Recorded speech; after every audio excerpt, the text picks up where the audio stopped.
So we're jumping back into some of the gear for the powder coating now. This is the cabinet that we were talking about that we had made. So it's just a box, well, not that we had made, but it's a box that we found laying around. Filter system in the bottom. Now in this corner is a fan here. Now the normal little fan that we bought, 12 volt, 240 sorry, will push air out. So we're going to try to reverse this thing and make it suck the air through. So we're going to go in, rewire it now and hope it should bounce the other way. And if it does, problem solved. We'll get this sorted, we'll get it in, and then we're going to start doing some powder coating from there. We've got some plates for some home renos that we're going to do. We're going to do some more for the 180SX and get that rolling. So we're just tidying up a few little things now that we've got this happening. So some big changes for the powder coating this year as well. And the container project we were talking about, so we'll get stuck into that soon as well. But let's get this thing working first. Okay, so this being our fan here, apparently it obviously pushes the air out. We want it to suck the air in.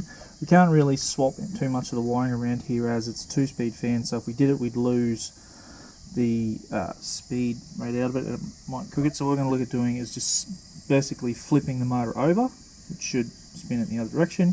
We're going to pull all this apart and go from there.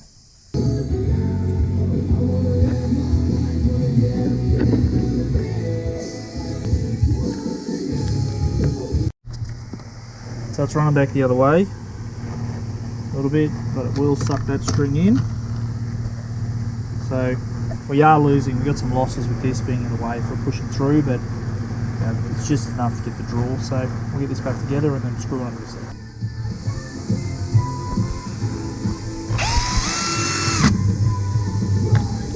So in the top of the box is the 2 hanging bars that everything will go on, if you can see it in here in the dark. And what we need to do is hook these both up here. And we'll put a bolt down here so that we can hook it all up with the, should be the negative side of the powder coater. And then we don't have to mess around, everything's just on there, just take it on and off the hooks. So we're going to hook that up now, run that wiring, and then we're pretty well sorted. Here it is here, here it is here. There you go. So stick that on, see how we go. Okay, so we're back in the powder coating now. So we have the new cabinet rigged up. We have some plates that we are going to powder coat. So we had 16 plates made for a covered area we want to do at the back of the house. So we're going to powder coat all these today in matte black. So the oven's on, it's currently 111 and 12 degrees going up. We have our plates sitting there, so we're going to get in. Ryan's going to have an attempt today at doing some of this, so we're going to learn it both. We'll hit a few of these up, see how it goes. But yeah, as long as the plates fit in the cabinet, which they do, and the hooks aren't too long, we should be right. I've been roaming around, always looking down at all I see. Painted faces fill the places I can't reach.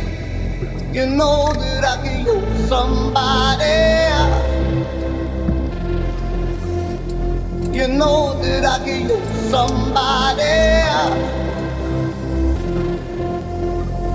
Someone like you and all you know and how you speak. Countless lovers under cover of the street. You know that I can use somebody. You know that I can use somebody. Someone like you.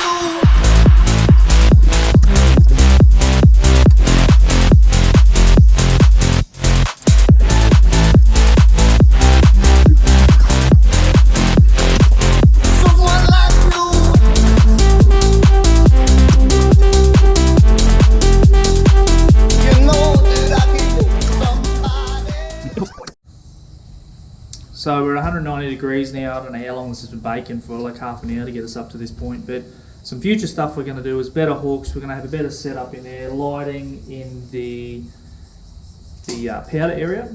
And we're also going to look at a second oven to speed things up. And one of the things I have heard is that I actually use LPG to force these ovens up to temperature and then use the heating elements to stabilize it. So we might even have a look into that as well. That's highly something that we can do, just heat it up.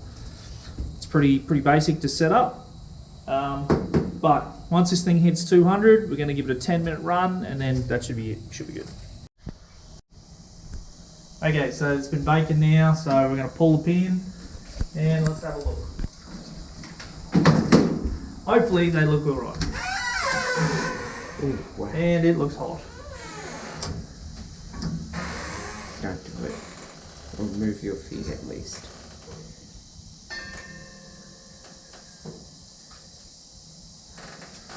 These are sitting at 200 degrees. Whoops. So clearly dropping it, it's still soft, which causes damage. So we'll have a look at that one after the fact. But the idea is there. So we'll move on from the next. And we'll see how the rest look when they dry, when they cool down.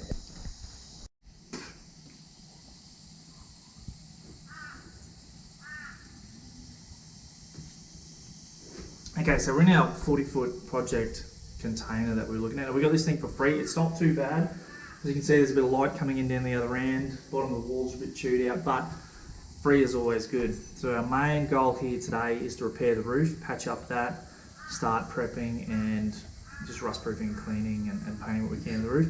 So this shipping container is actually going to turn into what we call a soft projects room. So it's going to be used for making all sorts of different things, right up through to cosplay outfits and stuff like that. So probably the back 15 feet will get a wall in it.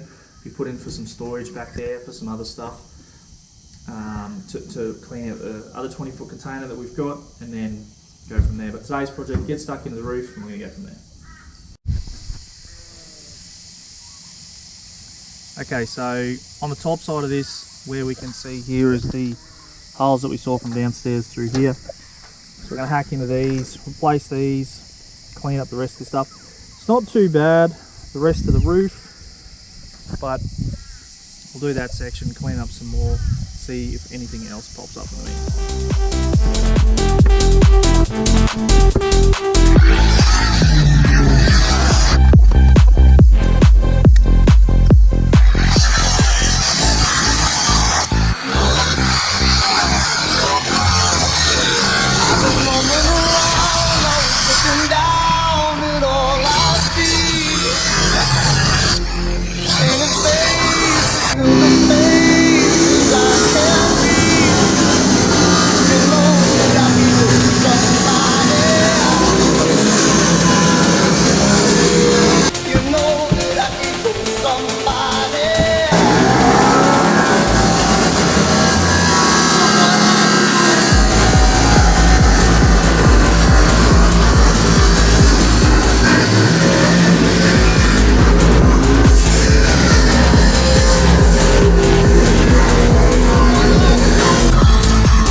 Okay, so we've cut all our patches, we're ready to go. We've ground some of this down, cut all our holes out, so we're ready to go. So we're just going to grind sort of as we go. We'll get this first patch over there, shoved onto there, or welded sort of. We don't have a sheet metal bender, period. So we're trying to just sketchily do it as we go, but they'll get in, they'll be sealed. So we'll get these first ones on.